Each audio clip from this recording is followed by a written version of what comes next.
Welcome and thank you for coming to the 15th Avenue South Improvements Project online drop-in session. We will start this evening with a land acknowledgement. We acknowledge the original inhabitants of this place, the Coast Salish and Duwamish tribes, who since time immemorial have hunted, fished, and gathered and taken care of these lands. We respect their sovereignty, their right to self-determination, and we honor their sacred spiritual connection with the land and water. Before we move on to our presentation, a few housekeeping items. In an effort to reduce background noise and improve everyone's experience, all attendees will be muted today. This event is being recorded and will be posted on our project website in the coming days. During the presentation, you are encouraged to engage with us. We invite you to submit your questions as they come to you. This is helpful so you don't forget them along the way. You can send them through the Q&A chat box on your screen. Questions will be answered after the presentation is complete. If you would like to view closed captions, look in the multimedia viewer panel or click on the link in the chat box. I will pause for a moment here so that attendees have time to set up their view for closed captions.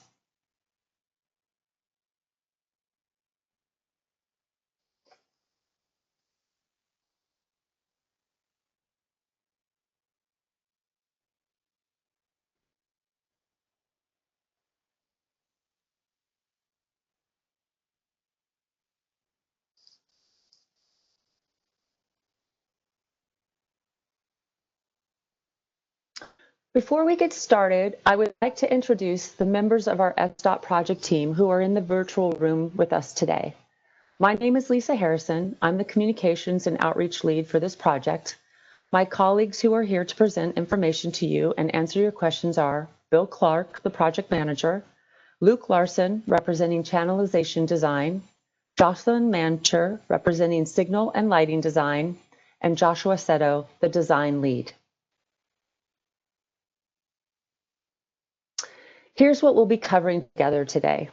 SDOT's mission, vision, and core values, background about the project, including how previous interactions with neighbors have shaped this project, what you can expect during construction, how to stay in touch with us during construction, a heads up about some other City of Seattle efforts in your area, and a question and answer session where we'll take your questions about the project. At SDOT, we want to deliver projects that contribute to a thriving, equitable community that is powered by dependable transportation.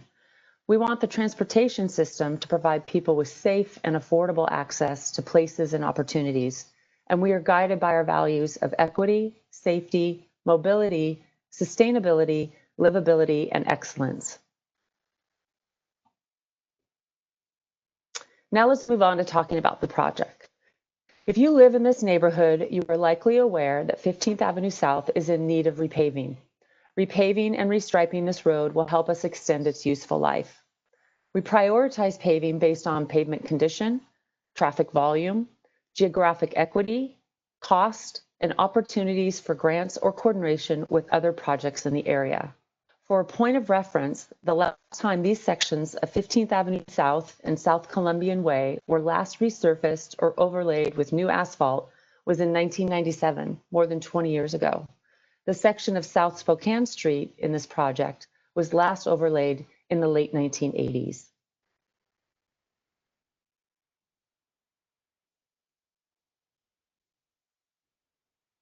The intersection of 15th Avenue South and South Columbian Way must be made safer for those who walk, roll, bike, and drive. We prioritize safety upgrades where we've seen a concerning history of collisions in urban centers and near buildings like schools, hospitals, and community centers. In addition, this area is growing and we have to think about safety and accessibility and mobility, not just now, but for the next 30 years. This project also helps set up the area for growth we expect to see. When the city set out to design and construct this project, we talked with neighbors, business owners, and community groups about how to develop design for the 15th Avenue South and South Columbian Way intersection that fits the needs of everyone. We heard that everyone values keeping pedestrians safe as well as maintaining traffic operations. Based on feedback we heard, we developed a new proposed concept for the 15th and Columbian intersection and shared this with the community earlier this year. Our previous design for the intersection of 15th Avenue South and South Columbian Way removed the traffic signal at 15th Avenue South and Oregon Street. The community members were concerned about having less access to arterial roads, so the new intersection design retains that traffic signal. Originally, when we started this project's design phase, our design called for a larger plaza on the west side of 15th Avenue South. We heard from community members that they did not want a plaza, or they preferred the space to be used for traffic improvements instead. As a result, the new design does not include a plaza. We also heard from the community that business parking along 15th Avenue South should be maintained. The new intersection design does not remove any parking from 15th Avenue South.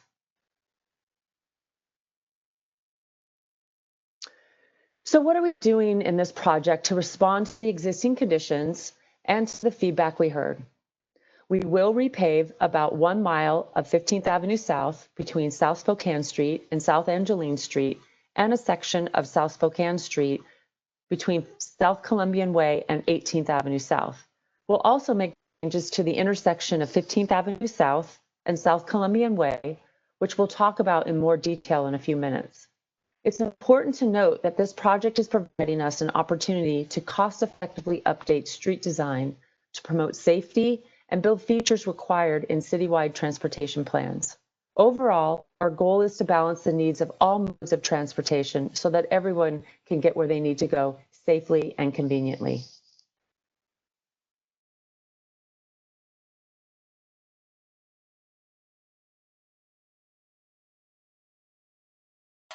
Let's focus first on the paving aspects of this project.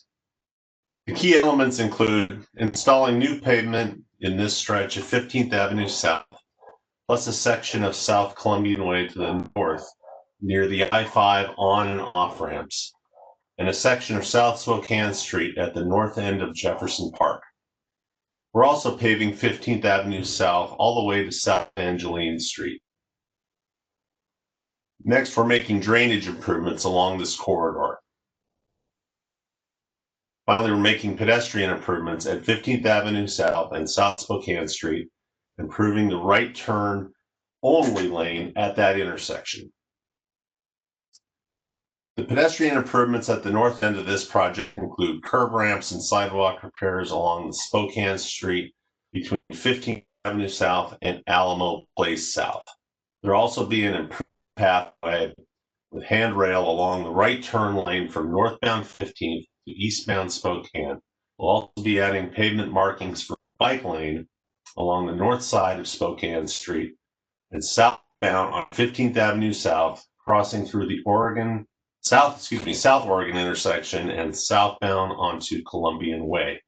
Much of the 15th Avenue South bike lane is a sharrow, which is a bike lane shared with a car travel lane, then transitions to a protected bike lane about 100 yards north of the Oregon Street intersection.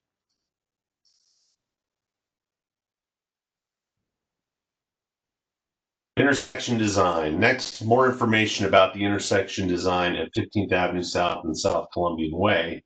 What we're trying to accomplish with the intersection is safety. With increased traffic volumes due to local development and general growth, there is a distinct need for a safer intersection for peds and bikes. The intersection of 15th Avenue South and South Columbian Way is confusing for pedestrians and cyclists as it is. Walking and rolling at the intersection.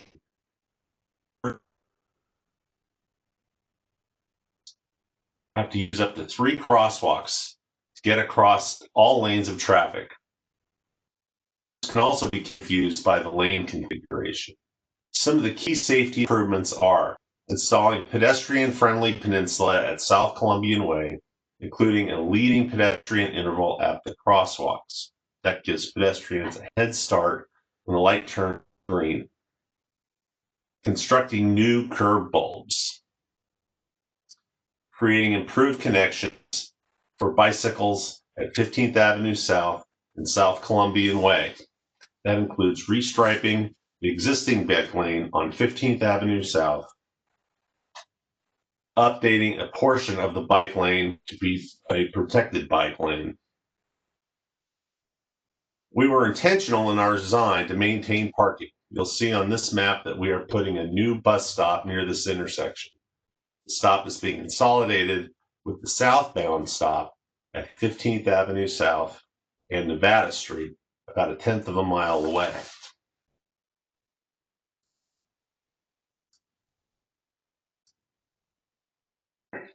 So the project benefits. Again, this is about safety, not aesthetics.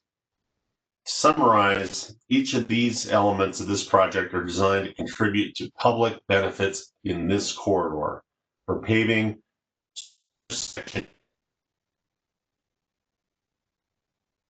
for people walking, rolling, biking, and driving.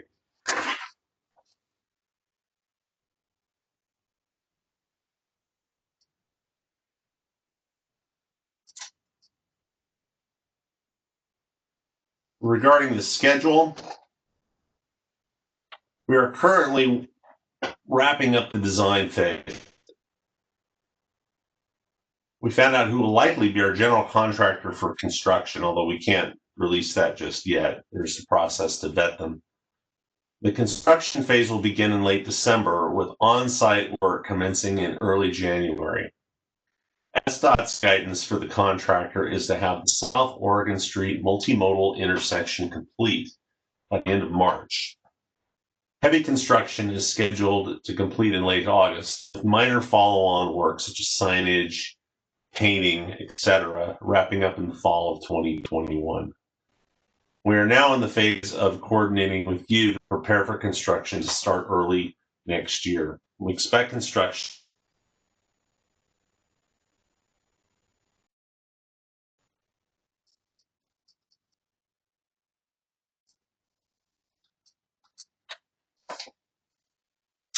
regarding construction itself.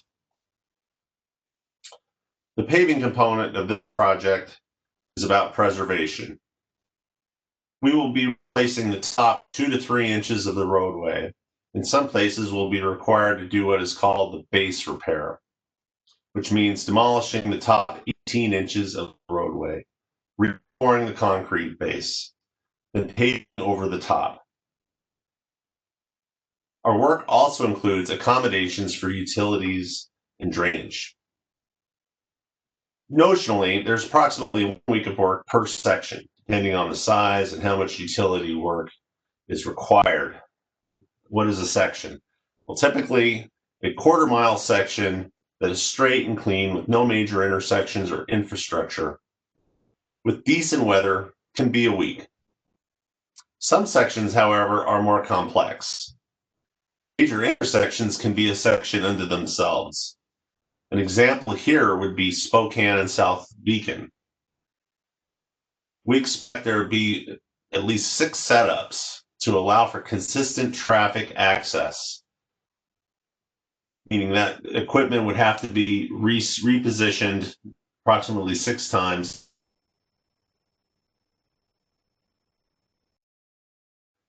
And considering the volume of traffic during the week, we expect there to be a lot of weekend and evening work. Throw in any other factor, weather, and that intersection alone could be 2 to 3 weeks in duration.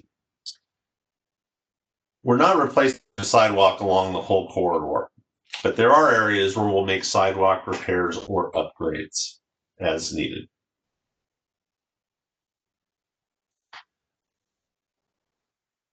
What to expect during construction? The noisiest part of the work will be demolishing the road. The noisiest work must happen during the day, though there could be nighttime work, but on a very limited basis. We often do nighttime work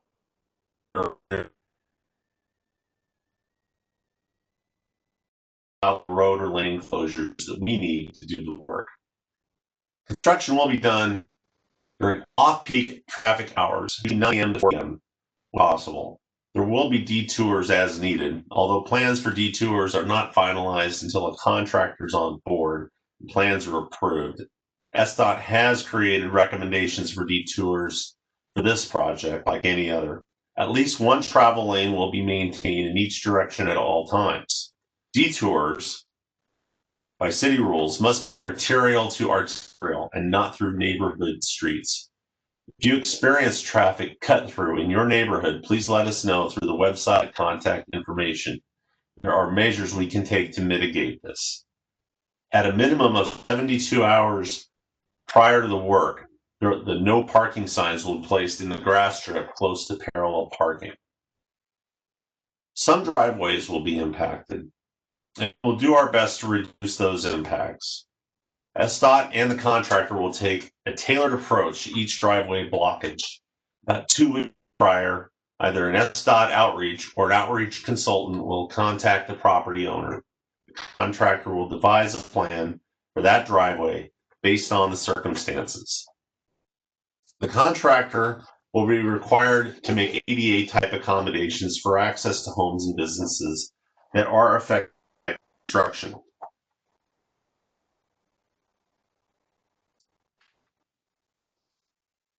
While it is inevitable to face inconveniences during construction, it is important to us to minimize the negative impacts of the project on neighbors. We will provide advance notice about the work activities that could affect these neighbors, and you should always be able to find up-to-date information on our website. Also, we strive to have clear and effective signage that keeps the crews and the traveling public safe. If you have questions, comments, or concerns, you can reach us on our project hotline and email address.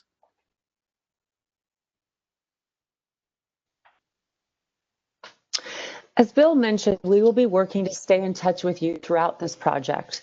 We plan to engage with you through email updates, website updates, door-to-door outreach, virtual office hours, flyers and signage, and one-on-one conversations with property owners. Now that I've shared how we'll be in touch with you, here's how you can get in touch with us. Call or email our team. The information is on this slide and on our website.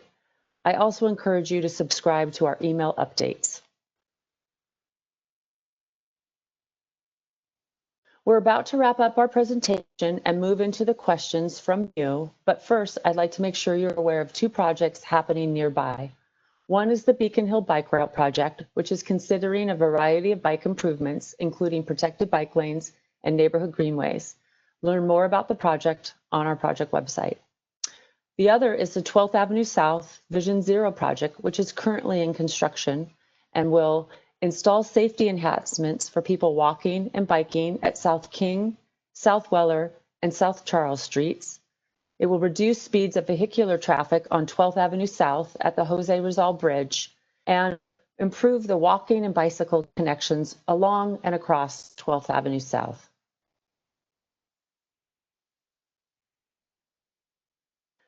Now we're happy to take your questions. Please type them into the Q&A window and our team will respond. To ensure we're able to understand your question, please be as direct as possible. We will get to as many questions as we can and will provide a transcript of questions and answers on our website in the coming weeks. Let's see. So the first question is, how are you keeping traffic from backing up during construction? And I'm sorry, that came from Sydney, and I think that this could be a question for Jocelyn. Jocelyn, can you chime in on this? Yeah, certainly. Hi, Sydney. So that's a great question. One of the ways that we're keeping traffic from backing up during construction is we're adding video detection cameras at all signalized intersections. So this will improve the responsiveness of the signal. And this is in addition to, UPO, so uniform traffic control police officers and flaggers.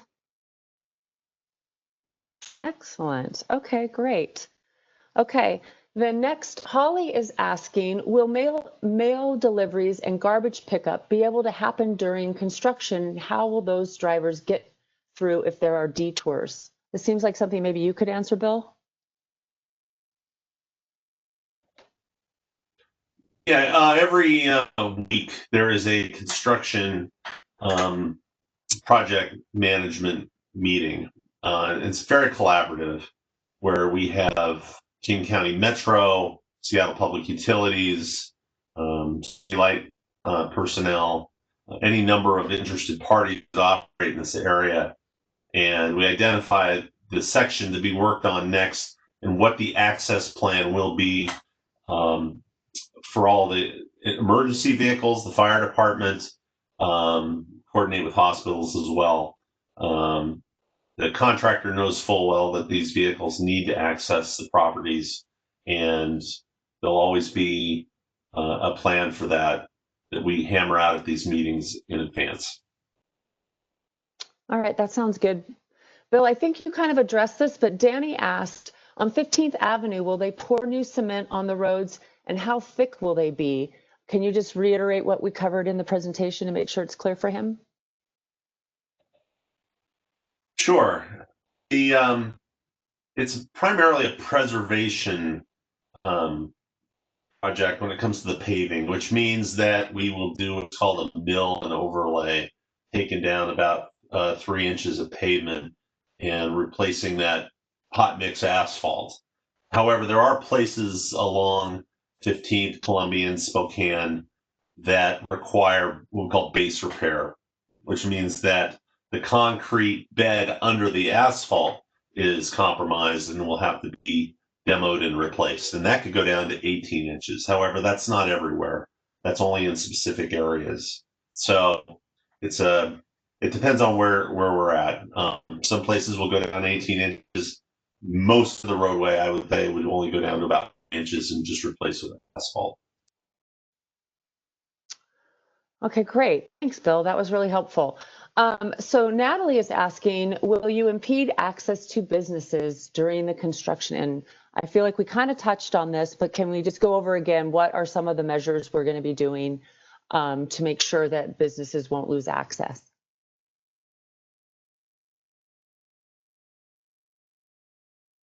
Bill, can you address? I feel like you covered some of that before, but I feel like might need to remind folks again.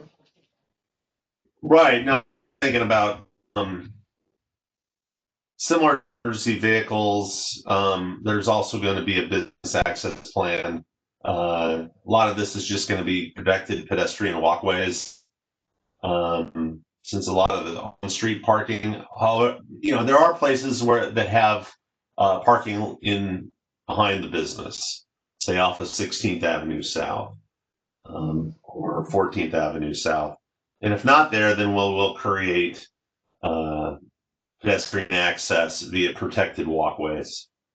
And we'll try to get the parking as close as we can. But again, it's that weekly meeting that this is planned in advance. And we'll always make sure that these plans are updated on our website.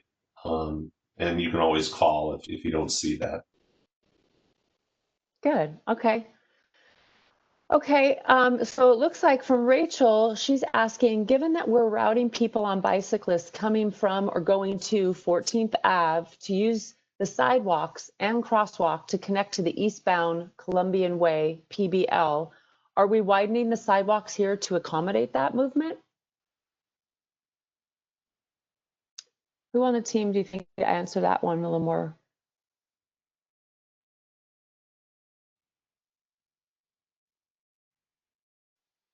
Luke or Josh?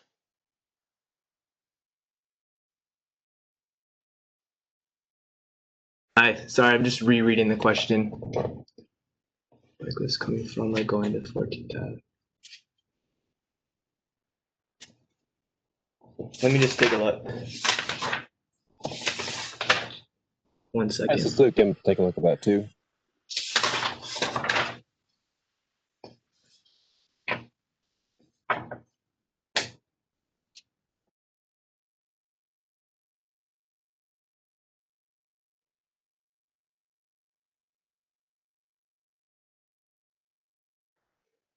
While you guys are looking at that, I could, this looks like this could be a question for Jocelyn. So why don't I put a pause on that one while you guys, and we can circle back in a minute. Ken is asking, will the Stay Healthy Street at Dakota remain? The Dakota and 15th intersection received a traffic light to improve access west of 15th, but then the street was closed as a Stay Healthy Street. I'm not sure actually, Jocelyn, but you could speak to that.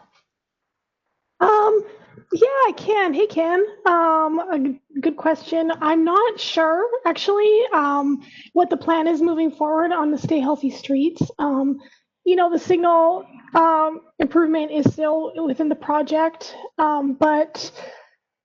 signals help all modes of users cross the road, so bicycles and pedestrians as well. I'm not sure on our Stay Healthy Streets program and how long that will be extended, but we can get back to you. That sounds good. All right. So do we have an answer yet for Rachel's question about the bicyclists, or do you want to go on to another question? Yeah, I can answer that question. So immediately coming from 14th Ave, turning on to Columbian, we are widening the sidewalk to 10 feet to allow for bicyclists to fit along with pedestrians. And they'll be crossing from across Columbian coming from 14th. And then there'll be a raised bike area and a bike ramp down into the bike lane running eastbound along Columbian Way. Okay, Does that answer your great. question? And feel free to reach out to us and we can give you more information if you want that, like in an email or something. Rachel, have no problem. We will be publishing the Q&A portion, but in case you want a little more clarification, feel free to ping us at the box. So let's see, we've got another one in here. Natalie is asking, what will the peninsula look like? Any benches or a small tree? This is Bill. I can jump on that. Okay. The intent of the intersection really is a transit hub. And for the sake of safety, and also we don't want it to become a collection point, or it's not a hangout. So no, there won't be benches and there won't be much in the way of greenery. In fact, there won't be any. So it really is, it's consider that peninsula to be like a pedestrian island. It's where you catch the bus. It's where you safely cross. It's where the bike can cross over to Columbian. I hope that helps. Sure. So Natalie is asking, do your construction sequencing plans take into account if schools open again in 2021? Bill? Well, the bulk of the work, the construction in the South Oregon intersection is going to be in the spring next year. Once we get into from April until August, it's really going to be roadway paving. If schools open in the fall of 21, then we'll be in great shape. If they decide to have schools open, and I'm thinking of Mercer Middle School primarily, in the spring, there is always the 16th Avenue access. And the main entrance is further on down Columbian. I would say right now that the best way to access in general would be by way of Beacon Avenue South. And it would be better, and this will all be on the website, but I think avoiding 15th is really the best bet. But if you have to, 16th Avenue South, smaller street, but that'll be an unimpeded street for construction. Okay, great. Thanks. So Mike is asking, which features of the new design will aim to control the speed of vehicles on 15th? I feel like we could actually talk about this from a couple of different lenses. So I could see Luke and Jocelyn speaking on this in terms of channelization and signaling, but feel free for somebody to jump in and kind of get the ball rolling on Mike's question.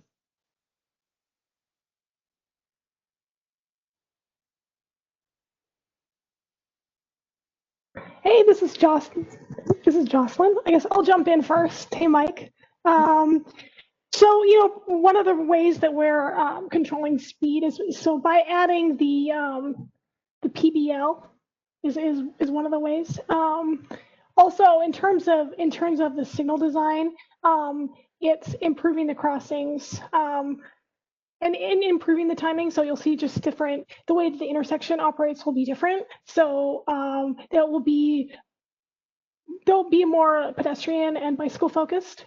So that should help improve the speeds and distribute the operations for all users.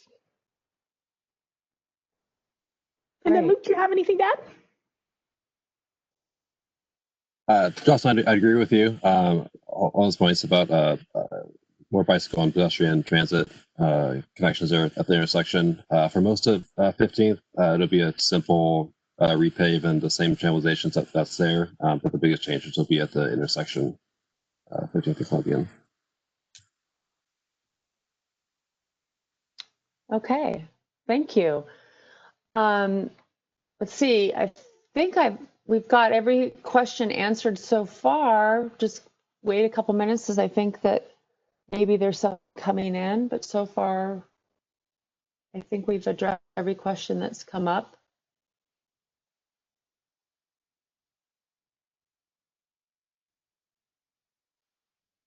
We did hear from Randall, who said, hey, everyone, my shift's wrapping up and I got to get going for some evening errands, but he says it looks like it's going to go really smoothly and was appreciating the debrief and the great evening. So I'm just curious if there's any other folks that have some questions that we can answer.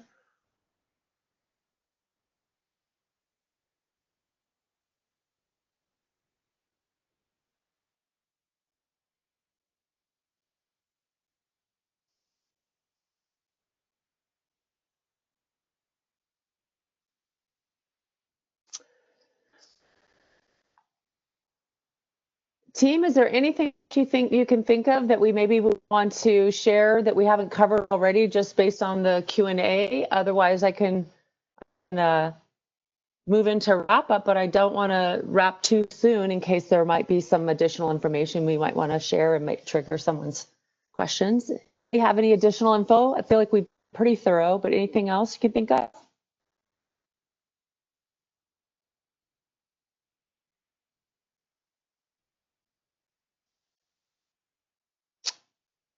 Okay. All right. So, it looks like it's time for us to wrap up. We were able to answer everybody's questions this evening. We are recording this presentation, and the transcript and recording of the Q&A will be available on the website in the coming days. In the meantime, you're invited to call or email us with any additional questions or comments. And we thank you for participating, and we wish you a good evening. Thank you, everyone.